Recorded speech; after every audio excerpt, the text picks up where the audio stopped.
The whisper came through paper-thin walls like a dagger to my chest. Marcus, my stepfather, spoke in that cold, calculated tone I knew too well. Elena gets nothing. Not the house, not the inheritance, absolutely nothing. My stepsister Victoria's delighted giggle followed. Perfect. She never belonged here anyway. Then came my mother's voice, the woman who once promised to protect me. Exactly right. After everything we've given her, she should be grateful we even kept her around. I stood frozen in the darkened hallway, my hand still reaching for the door handle. 23 years of loyalty, sacrifice, and blind devotion crumbled in an instant. The late nights I spent balancing their books while Victoria partied. The college fund I sacrificed to pay Marcus's gambling debts. The weekends I spent caring for my dying grandmother while they vacationed in Europe. All of it meant nothing. But here's what they didn't know. I wasn't just the forgotten daughter doing menial tasks. I was the architect of their entire financial empire.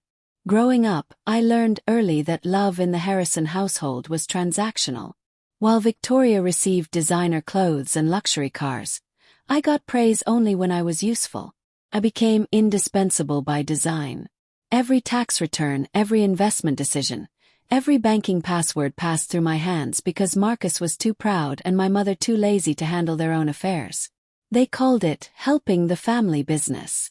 I called it preparation.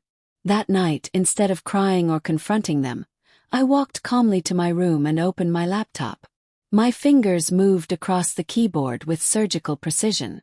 Account by account, I began the most elegant revenge ever orchestrated.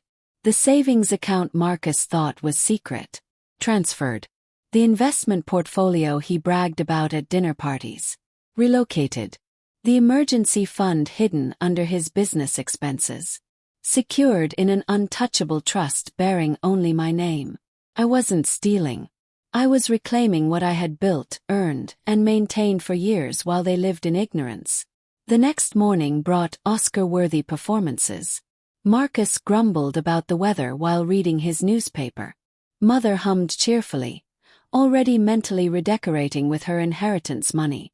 Victoria scrolled through social media, planning expensive trips she'd never take. I served breakfast with a smile, observing these people who had just voted me out of existence. The first crack appeared 3 days later. The mortgage payment bounced. Marcus's face turned purple as he screamed at bank representatives over the phone. By week's end, their credit cards were declining, autopay failures were cascading, and Victoria's tuition payment had been rejected. I watched them scramble like ants whose hill had been flooded, each trying to solve a puzzle missing its most crucial piece. The confrontation came exactly as I had orchestrated. Marcus cornered me in the kitchen. His usual composure shattered. "You know something about our accounts, don't you?" His voice trembled with barely controlled rage. Mother stood behind him, mascara smeared from crying. Victoria clutched her phone like a lifeline, her Instagram-perfect world crumbling around her. I met his stare without flinching. "I know everything, Marcus. Every password, every hidden account, every lie you've told about your finances. What have you done?" Mother's voice cracked like breaking glass. I stepped closer, my voice calm as winter morning. "I did exactly what you taught me. Planned ahead. I secured my future. You said Elena gets nothing, so I made sure nothing of yours remained to give." The silence that followed was deafening. Then came my final revelation, delivered with the precision of a master surgeon. Every dollar I moved was money I earned through my job. Every investment I relocated was research I conducted. Every account I emptied was filled by my salary while you lived beyond your means. Your names were on the papers, yes, but my work created the wealth. My sacrifice built your comfortable life. My silence enabled your arrogance. Marcus tried to roar about betrayal, but his voice cracked. Mother whispered accusations, but her eyes couldn't meet mine. Victoria simply sobbed, finally understanding that her safety net had been woven by the sister she helped discard. I let their fury wash over me like rain off a window. When their voices finally died down, I spoke my final words to them. You erased me from your future. I simply returned the courtesy. And then I walked out of their lives forever. Today, I sign papers for my third property investment while they struggle to keep their lights on. They call me ungrateful when they speak of me at all, but here's the truth they'll never admit. I was never their burden. They were mine.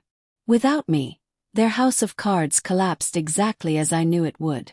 Revenge isn't about screaming or dramatic confrontations. It's about patience, precision, and watching people realize too late that the person they underestimated was the only thing keeping their world from falling apart. Now I'm free, wealthy, and finally at peace. Sometimes the best revenge is simply letting people live with the consequences of their own choices. The family that erased me learned a valuable lesson. Never underestimate the quiet one who pays attention to everything.